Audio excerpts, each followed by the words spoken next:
สบายดีสบายดีพี่น้องเด้อสบายดีบรรยากาศยามเช้าตอนนี้ก็เวลา6 โมงเช้าทุกคนเบิ่งน้ำหมอกบรรยากาศโอ้ยหมอกขึ้นเนาะหนาวแห้งส่วงนี้เป็นบรรยากาศจังสี่เลยทุกคนอยู่ติดกับภูเขา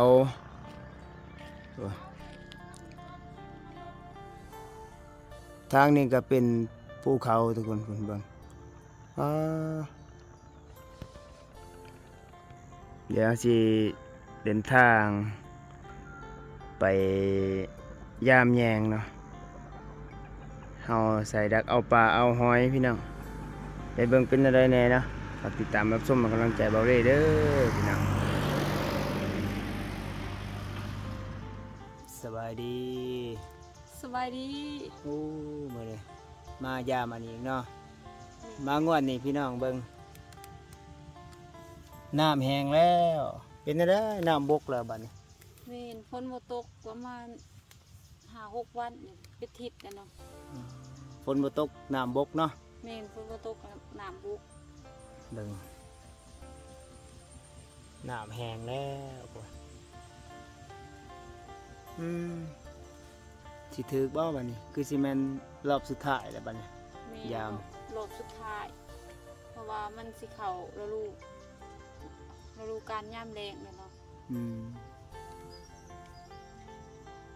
คือสิบ่ถือกอ่ะมิดเงียบบ่มีเสียงน้ำเสียงในฮะ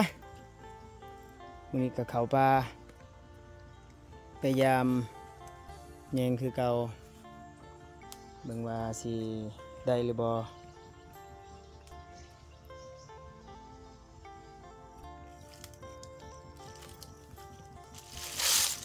ว้ายมีแต่เสียงดังกราบอยู่หอยเนาะหอยปากกวางหอยเสือหลอกเสือดีมีแต่มักหอยทุกคนพูดแม่นปลาก็มีอยู่ก็บ่ได้เพราะว่ามันเดือลงมานี่น้ำแห้งมันลึกลงถึงน้ำสิแห้งแต่มันยังบืนยังเดือลงมาอีกเนาะแม่นน้ำบกแล้วถึกแต่มักหอยป้าก็ถึกว่ะถือแต่ห้อยหน่อยคือบ่ถือห้อยใหญ่เนาะใครจะคลองตอนห้อยหน่อยนะไม่ก็ได้ถือแต่ห้อยหน่อยบ่ถือห้อยใหญ่ครับทุกคน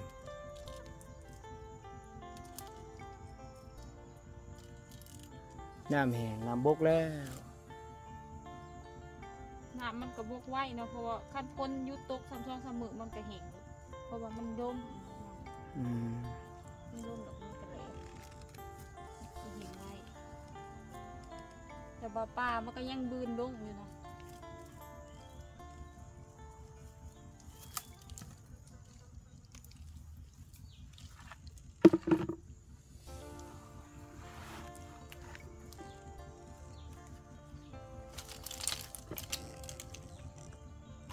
ปลากังโอ้คือสิลายทางเบิ่งเดี๋ยวพาทุกคนมาเบิ่งเด้อถึงยังไงหอยลายอื่นคือเนี่ยหอยความสิกินหอยลายจะหอยน้อย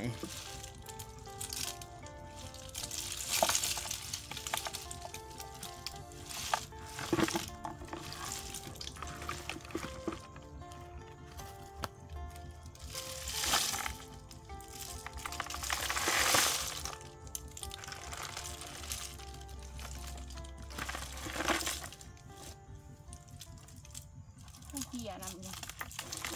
มีกบเขียนไปขอไปห่ม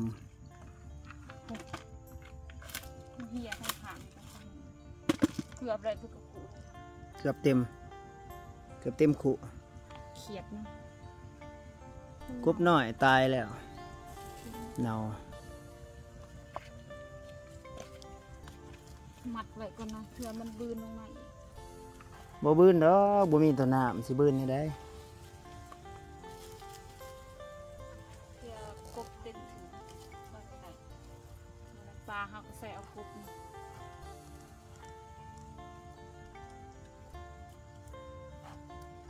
ถื่อฝนตกบางเถื่อฝนตกอีกแล้วเขา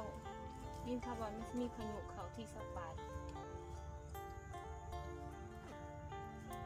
ป้ามันมาแต่ไสมันมาตามหวยนี่มันมาแต่ไส มาแต่ให้หน้า มาแต่หน้าบ่ นี่ มาแต่ให้หน้าแล้วก็ลงตามห้องก็มาดักเอามองนี่มองสูงๆเป็นอันนี่มันโตนลงหั้นนะมือนั้นถือป้าถือหยังมือนี้เห็นมีแต่หอยมีแต่หอยน้อยไม่มีหอยใหญ่ ฉันได้ดีแต่หอยไม่ค่อยมีอะไรหอยใหญ่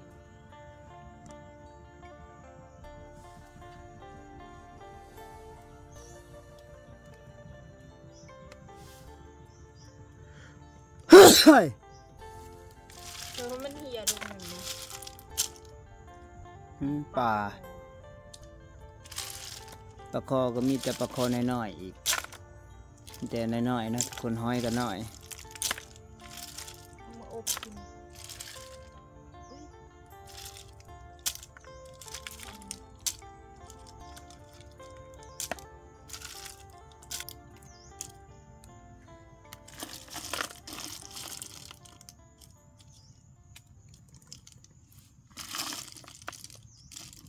มีบ่หอยหน่วยใหญ่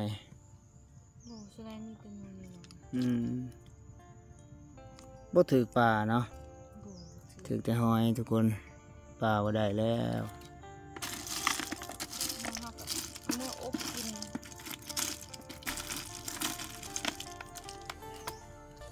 เมื่ออบเมื่อก้อยเนาะ มาอบมาก่อย อืม ต้มจับเจียวแซ่บ น้ำบกแล้วมีนกเนาะทางนี้เนาะเป็นดงทุกคนทางข้าง ได้อยู่ประมาณ10 โล เครื่องกระคุโอ้ยเกือบเต็ม เต็มทุกลูกอุปโคอุปดูกนี่ ปลาดุกบ่ อืม อืม ตัวนี้คือสีดำ ถือปลาดุก เป็นหน่อย อันยังหน่อยอยู่ ถือเป็น เมื่อบ่ มือก่อน น้ำล้างมือก็บ่มีแล้ว มันแห้งหมดแล้ว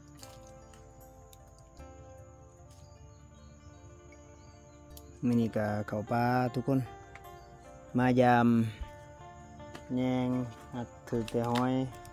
ก็มีแต่หอยน้อยหอยเชอรี่ไป ฮะ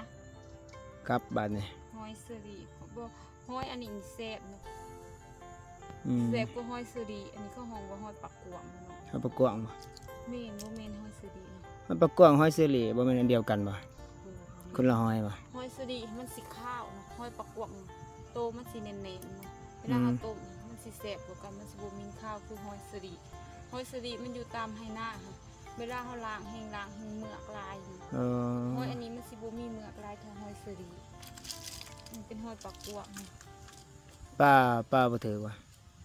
ถ้าเป็นสีทองแบบนี้แห้งแซ่บนะมันจะออกสีเหลือง โอ้ ๆแซ่บนะ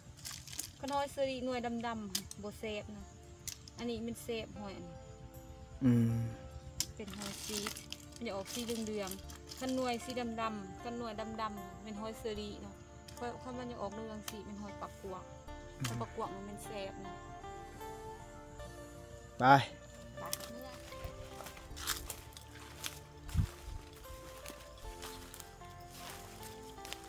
บ่ได้โอ้ผักกูดบ่เนี่ยทุกคน แม่น มันเป็นผักกูดพุ่นอู้หลายเจ้าคือบ่เก็บผักกูดบ่ได้เก็บบ่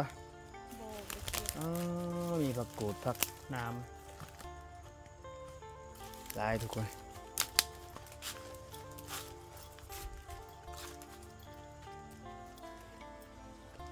คือมีดอกตะเวน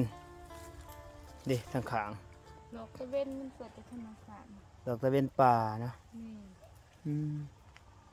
เกิดจากธรรมศาสตร์นี่แหละได้ก็เป็นมีพวกหอยพวกปลาน้ำเนี่ยมีหอยมีปลา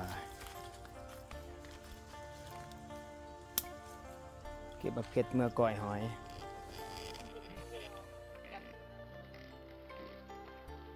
ไปเบิ่งดอกทานตะวันไปเบิ่งดอกตะเวนป่าพี่น้อง อยู่ลาวเพิ่นเอิ้นว่าดอกตะเวนเนาะอยู่ไทยนาซิแมนดอกทานตะวันดอกทานตะวันไปเบิ่งมันเกิดแนวใดทุกคนปลูกหรือว่าเกิดแนวใดเนาะ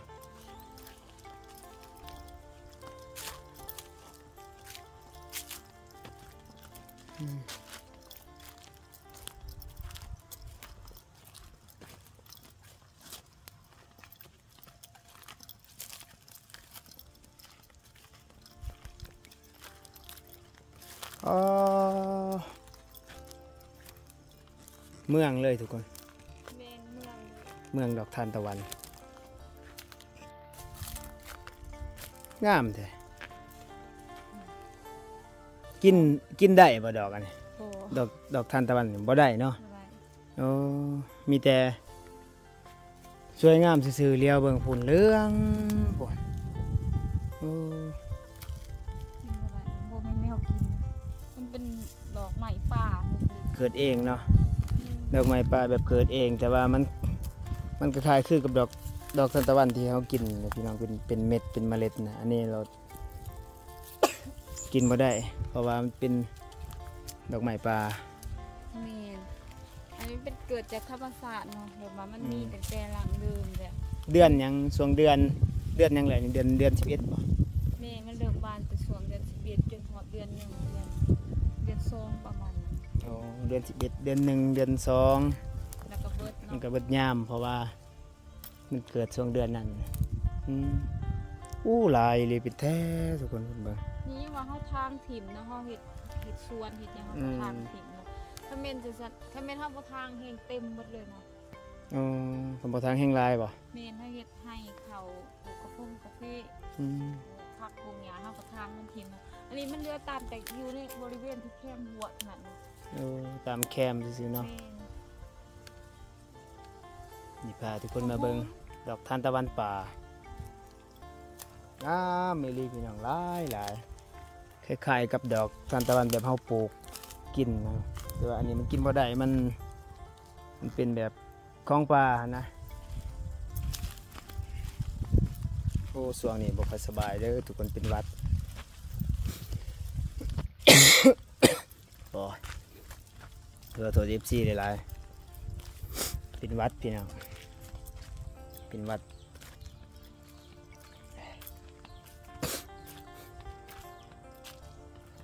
ปลายมือได้ห้อยแล้ว เฮาก็ได้ดอกทานตะวันเนาะดอกหนึง เอ้าสำหรับคลิปนี้ก็กลับไปเด้อสิได้จบสิได้เมื่อ